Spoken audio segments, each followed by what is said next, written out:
After falling down from the mouth of hell, Godzilla slams into the vestibule and awakens, being greeted by an enormous rock tower rising from the ground with the famous line, "Abandon all hope, ye who enter here."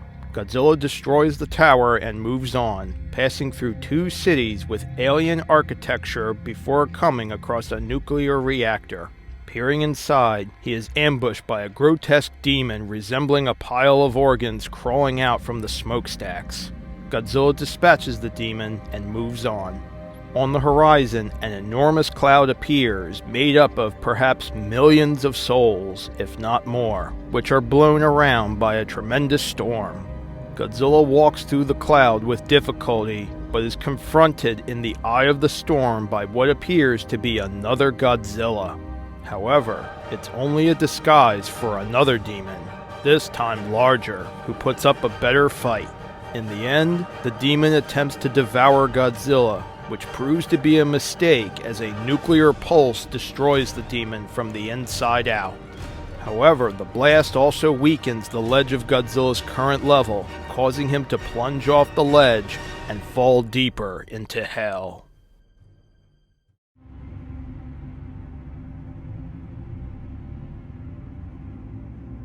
Godzilla is looking out over a city when a demon representation of Rodan appears. Godzilla fights him off and upon defeating him, enters an icy region where a demon Anguirus is frozen in ice. After breaking out of the ice, the two start to fight, but the ice cracks and Godzilla falls into an endless ocean where he encounters a demon Varan. Varan is quickly deterred by Godzilla's atomic ray, and a demon King Ghidorah appears behind him. Ghidorah then blasts the water with its gravity beams to create a whirlpool, likening the situation to the Odyssey's Scylla, a many-headed monster, and Charybdis, a whirlpool. Godzilla is then sucked into the whirlpool.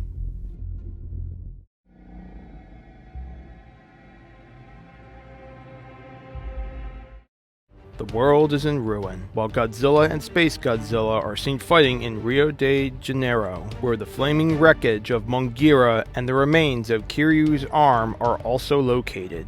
SpaceGodzilla blasts his corona beam towards Godzilla at full intensity, causing Godzilla to be consumed in flame.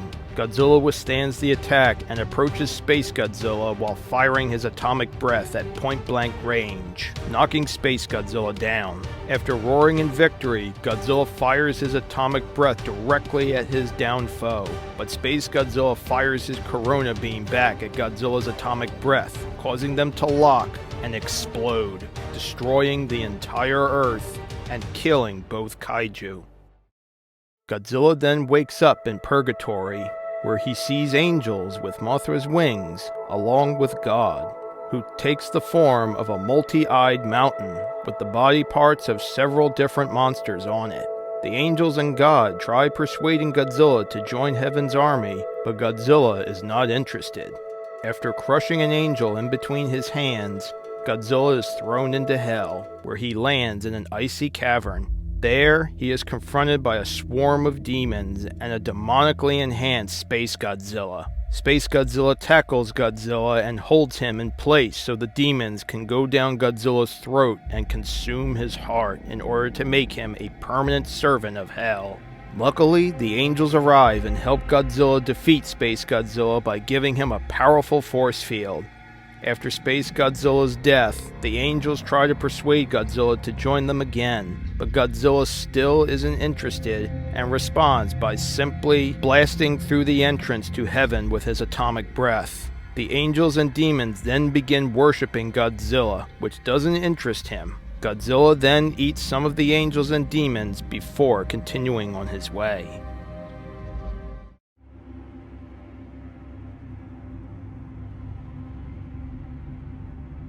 Godzilla is seen roaring in victory after defeating King Ghidorah and Destroyah. As Godzilla walks away from his defeated foes, Ghidorah's scars and Destroyah's missing horn heal at a very fast rate, and the two monsters get back up to resume their battle with Godzilla. Both kaiju attack Godzilla by blasting him with their beam attacks. Godzilla is then thrown into a building by Destroyah's flying form. As Godzilla recovers from the attack, Ghidorah attacks Godzilla before Destroyah's flying and aggregate forms attack him as well. Eventually, Ghidorah grabs Godzilla and drops him onto a hellish version of the Tokyo Tower, impaling him. Despite the seemingly fatal injury, Godzilla frees himself and notices that a gigantic wall seems to be blocking the city. Godzilla tries blasting it with his atomic breath, but the wall regenerates every time Godzilla tries destroying it. As Godzilla is distracted, Destroyah decapitates him with his horn, only for Godzilla to instantly grow his head back. Ghidorah and Destroyah then brutally attack Godzilla in a way to torture him, as Godzilla is forced to forever keep fighting them. Eventually, Godzilla allows himself to be defeated, while Ghidorah and Destroyah turn on each other and fight. After watching the fight, Godzilla tries to destroy the wall again, but Ghidorah and Destroyah see this and try blasting him with their gravity and micro-oxygen beams again. But Godzilla fires his atomic breath while ducking to avoid Ghidorah and Destroyah's attack, and manages to make a hole in the wall to continue on his way, while King Ghidorah, Destroyah, and the hellish version of Tokyo fade away behind him. Eventually, everything, including Godzilla, fades away.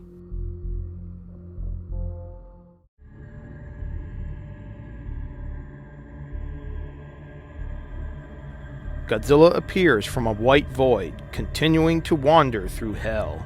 Quick climate changes such as blizzards bombard the king of the monsters, but Godzilla presses ever onward. Coming to a large bridge at the edge of a blood waterfall, Godzilla bursts through it and tumbles miles below into a pit of stalactites, nearly as large as he is.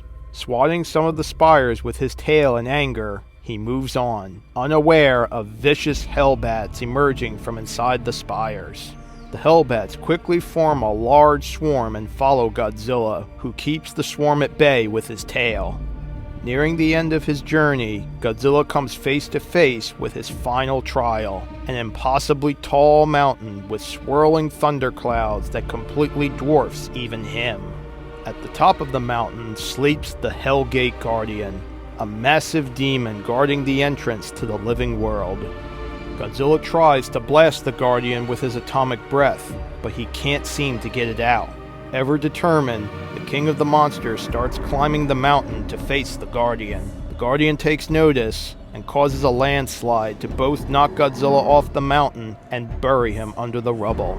Bursting forth, Godzilla seems to finally give up his last shred of hope of leaving and closes his eyes, allowing the Hellbats to devour him.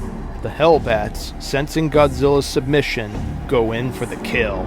Swarming around Godzilla, the Hellbats devour every inch of Godzilla's flesh, leaving only his bones, which collapse into the rubble from the landslide. The Hellbats then begin to fly away, plump and satisfied, when they all suddenly convulse and grow one eye each. The Hellbats then start screeching out miniature versions of Godzilla's roar and fly back to his skeleton, swarming around it and reforming Godzilla's body with their own. The Hellbat Godzilla then collectively roars at the Guardian in challenge, followed by each and every Hellbat firing an atomic breath simultaneously, thus causing a massive Godzilla-sized atomic blast to slam into the Guardian, killing it. The Hellbat Godzilla then climbs the mountain and reaches the gate. In the end, a fully alive and reformed Godzilla bursts from the ocean, back in the living world, roaring in his ultimate triumph. He has finally escaped hell itself.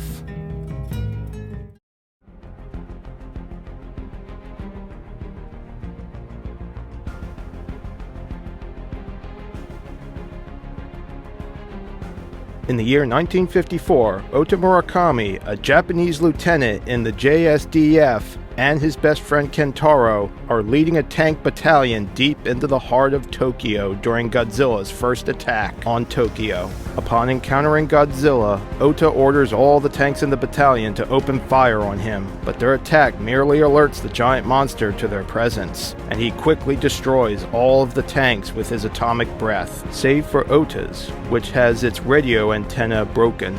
Kentaro fixes the radio, and the two get word that Godzilla is heading for a massive group of civilians trying to evacuate. Springing into action, Ota and Kentaro manage to catch up with Godzilla moments before he reaches the evacuees and distract him with a shot to the face. Godzilla proceeds to give chase to the tank throughout the city, and he eventually falls victim to an artillery strike. However, that too also proves futile as Godzilla quickly recovers from the attack and gives chase to the tank yet again. With the tank's engine almost broken, Kentaro manages to veer it into a canal as Godzilla marches away into the sea. Ota gets a broken arm and is sent to a hospital. He then breaks out a few days later and watches with Ken as Godzilla is killed by the oxygen destroyer.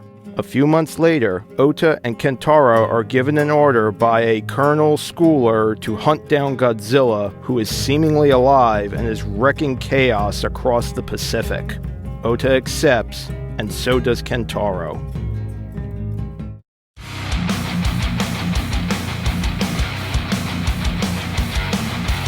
It's been 13 years since Godzilla first made landfall at Japan and Ota Murakami's first encounter with the King of Monsters. Ota is now a seasoned veteran of the AMF, an international organization dedicated to eradicating Godzilla.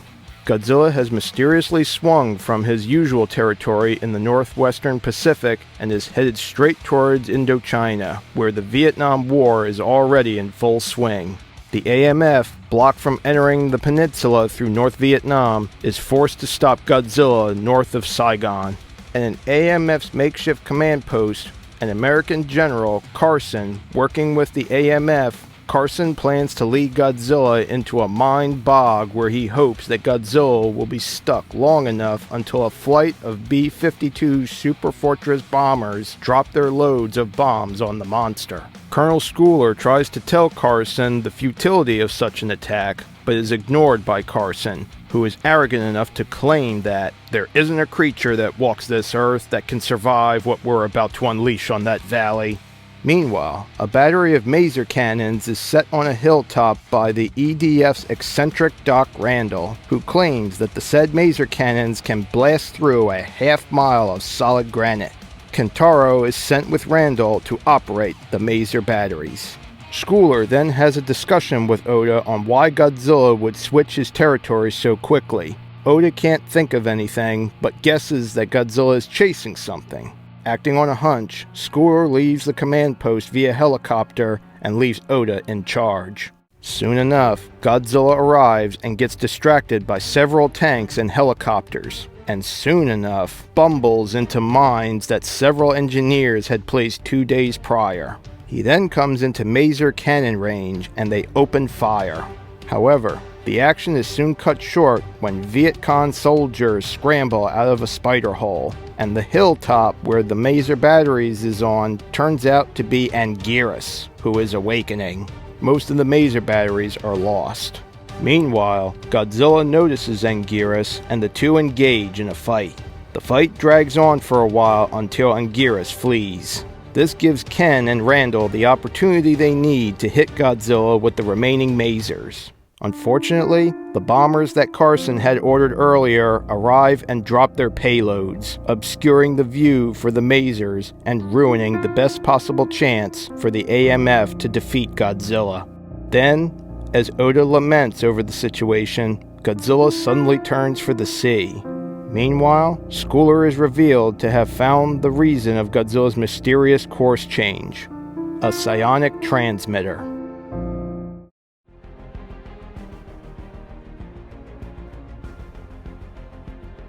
It's the year 1975. Since the AMF's chance encounter with Anguirus in 1967, more giant monsters have started to appear: Rodan, Mothra, Megalon, Kumonga, Hedorah, and Ebora. To counter these new threats, the AMF has expanded its ranks to include more anti-monster teams, one for each monster.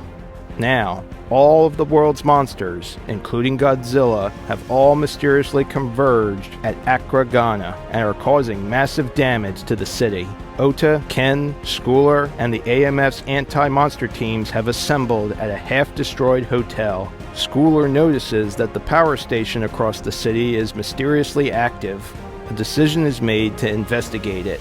Everyone gets into the van of one of the Mothra Strike Team's members, and a wild chase ensues across the city, with the driver skillfully avoiding being trampled by the fighting monsters. Unfortunately, before making it to the power station, the van crashes straight through Hedorah, and the van barely makes it to the station.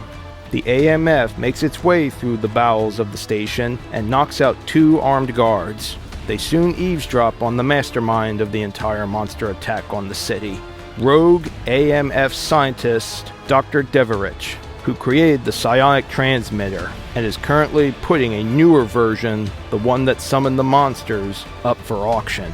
Ota and the rest of the AMF burst in and try to arrest the man, but the mad scientist activates a master control switch that summons all the monsters to attack the power station. Deverich escapes, and the AMF manage to get out, save for Schooler, who is pinned by debris. Ota tries to get his commanding officer out, but he refuses his help and gets crushed by more falling debris as Godzilla and the other monsters run over the station, killing him. Ota screams in anger and collapses as the monsters continue their battle in the city.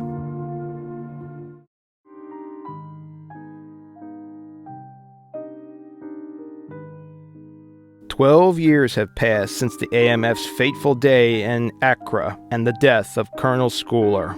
The old Monster Hunter teams have since been disbanded, and the AMF's now aging ex-Monster Hunters have become, in Ota's words, glorified weather watchers, keeping close tabs on the world's monsters. Now, Godzilla is rampaging in Bombay, India, and Ota, along with Kentaro, are keeping a close eye on him. Then, 2 military transports drop a giant container in the city, revealing the latest weapon in the AMF's arsenal, a mechanical version of Godzilla, aptly dubbed Mechagodzilla. As Ota exits his van for a brief smoking session, and as Godzilla and his new adversary duke it out, he notices Dr. Deverich walking calmly throughout the general carnage and chaos of the city. Ota radios Kentaro for backup and shadows Deverich and follows him to a warehouse. There, Deverich discusses a deal with 2 suited men, presumably buyers for his psionic transmitter. The 2 men remain silent and leave. Ota takes the advantage and tackles Deverich to the ground as the scientist shows him the newly modified psionic transmitter, which is approximately 1,000 times more potent than its predecessor, according to Deverich. Then, as Ken and 2 AMF soldiers arrive, the transmitter activates itself automatically and summons SpaceGodzilla. SpaceGodzilla begins battling with Godzilla and Mechagodzilla, quickly rendering Mechagodzilla inoperative and Godzilla at his mercy. Ota and Kentaro run to the ruined hulk of Mechagodzilla while the duel between Godzilla and SpaceGodzilla rages on. Ota manages to rescue Mechagodzilla's pilot and reactivates its weapons, and blasts a giant crystal SpaceGodzilla used to arrive in and gains his power from, causing it to topple on the monster. Godzilla takes advantage of this and fires his atomic breath at his clone, killing him. As Godzilla roars in victory, King Ghidorah and Gigan are seen traveling towards Earth, having picked up on Deverich's signal.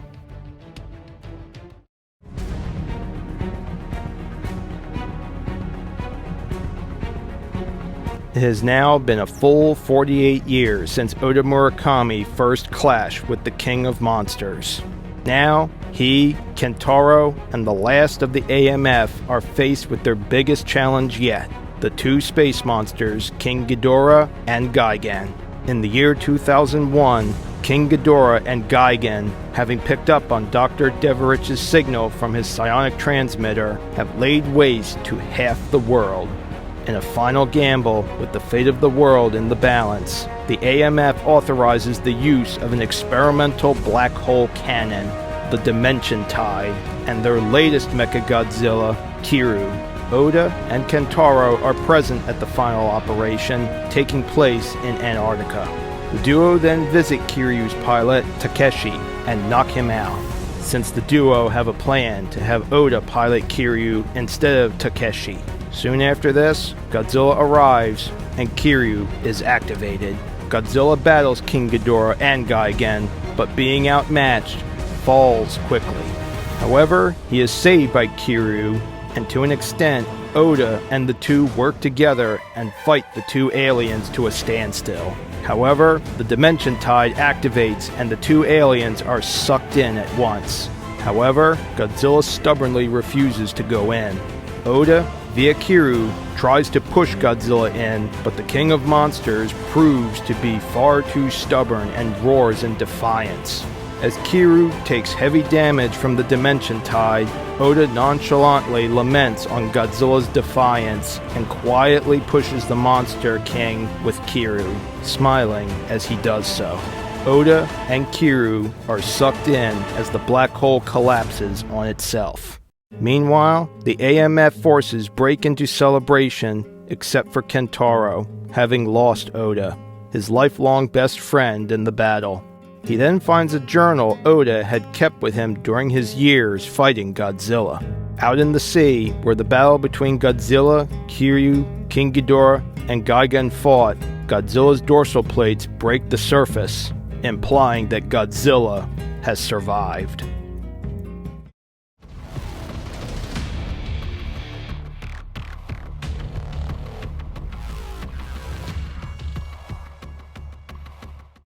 During an attack by Destroyah on the Zone 8 Kaiju Defense Force Research Facility, Dr. Brian Anders was forced by Colonel Matsumiya to utilize a device he created called the G-Signaler to summon Godzilla to fend Destroyah off. The device failed to summon Kaiju Alpha, and Destroyah destroyed the base and crushed Matsumiya in the process. Major Samantha Taggart tried to free Matsumiya but was forced to abandon him on his orders. As they fled the building, they heard the distant roar of Anguirus, whom Anders assured Taggart had no chance of defeating Destroyah. Anguirus charged at Destroyah, who put him in a chokehold with his tail. Taggart then steered a plane into the fray to aid Anguirus, whom she felt was being bullied by the more powerful monster. This drew Destroyah's fire from Anguirus onto them. They then decided to lure Destroyah into some tanks of Freon in order to freeze it, one of the only recorded means of stopping it. Anders then tried to rework his G-Signaler to repel Destroyah. It only disoriented it, but Matsumiya, who had freed himself and gotten into the last remaining helicopter in time to hear Anders' plan about the Freon tanks, used the chopper's tow cable to bring the tank down on Destroyah. When it first thawed, after first getting bashed by Anguirus, it returned to the ocean, and Matsumiya congratulated Anders for developing a device to repel Kaiju. As Anguirus crossed the bay to head into the open ocean, Godzilla arose, but passed up Anguirus to attack the base.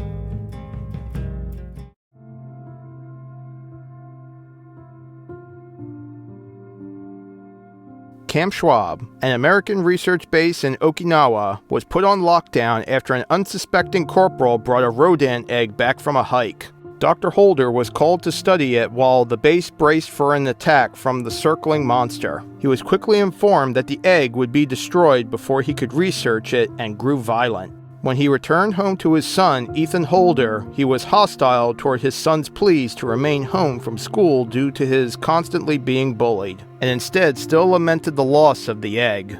Ethan, seeing an opportunity, then talked to his father into stealing the egg from the laboratory under the cover of night. Ethan then stayed home from school to watch over the egg, and when Dr. Holder prepared to enter his laboratory, he was arrested by military police. Ethan, angry at his father for his lack of interest in his life, took the egg to school and left it on the playground in order to summon Rodan to kill the students who had tormented him. When Rodan came for the egg, Ethan was greatly distraught when the military began to fire on the monster. He even went as far as to call the military bullies themselves for attacking a creature that only wanted to take its child and leave. Near the end of its raid, Rodan's egg hatched, and Ethan climbed onto Rodan's wing and flew away with it while the military police swore to his father that they would hunt down and kill both Rodan and its child.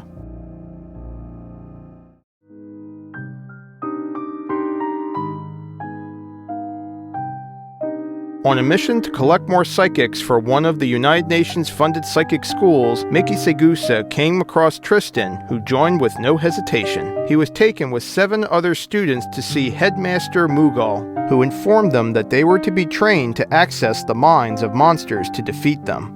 While at school, Tristan was trained to access a monster's mind and was able to connect with an aquatic kaiju. Due to his early success in connecting, Mughal brought him to the next level of connection to the monster, confirmed as Titanosaurus, but Segusa removed him from the machine on account of how much pain he was experiencing.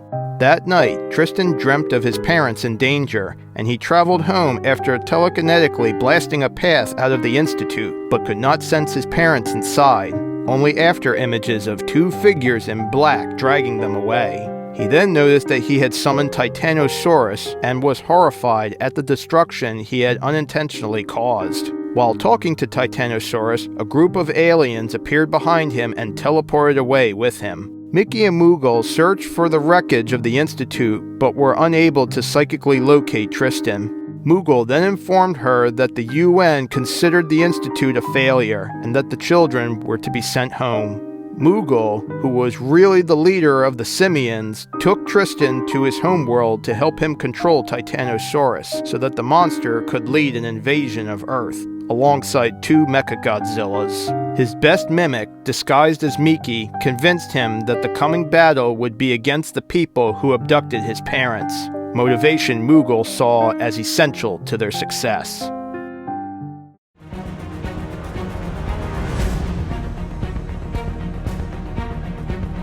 After the city of Linfen, China was destroyed by a monster, the United Nations sent Mechagodzilla to investigate the area and to search for Godzilla. While investigating the wreckage, a factory exploded on them and an unidentified smog monster attacked them from behind. It quickly took off into the skies, but Mechagodzilla followed it. When it touched down, it awoke Godzilla. The 2 monsters fought while Mechagodzilla helped to fire on Hedorah. Godzilla was eventually overpowered and engulfed by Hedorah, but Mechagodzilla, acting against their directive to eliminate Godzilla, attracted the monster to it and began to fly into outer space carrying it, with the hopes of burning Hedorah up in the atmosphere. They did not have enough fuel to make it all the way and resorted to blasting it the rest of the way with Mechagodzilla's weapon systems. Having saved the world and Godzilla, Mechagodzilla returned to its base. Their captain projected confidence in humanity's technological prowess, even as 4 smaller tadpole-like Hedorah, who survived the attack, sought out new sources of pollution.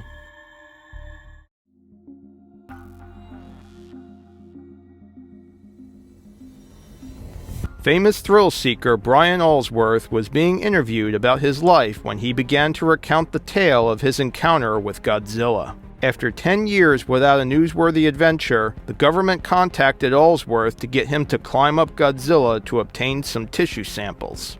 He agreed and was given a radiation suit to undergo the task. Bryson mounted Godzilla by jumping onto his tail from a jeep in rural Mongolia. 7 hours into his climb, he had discovered a weird new species of bird, and rain had begun to fall as Godzilla came upon a small village and destroyed it, much to Bryson's horror. A villager attempted to shoot Godzilla but ended up wounding Bryson's shoulder and damaging his suit. Not letting this deter him from reaching his goal, by the 12th hour of his climb, Bryson was nearly at Godzilla's head, but then Kumonga attacked. Kumonga had set a quicksand pit and quickly went to wrapping up its prey, with Bryson on its back. He avoided being caught in the web by sheltering behind one of Godzilla's dorsal plates. Bryson began to think that all was lost, but then the blue light of Godzilla's atomic breath began to shine in the wrappings, and Godzilla escaped. He quickly began to attack Kumonga and even ripped off one of its legs and beat the spider with it.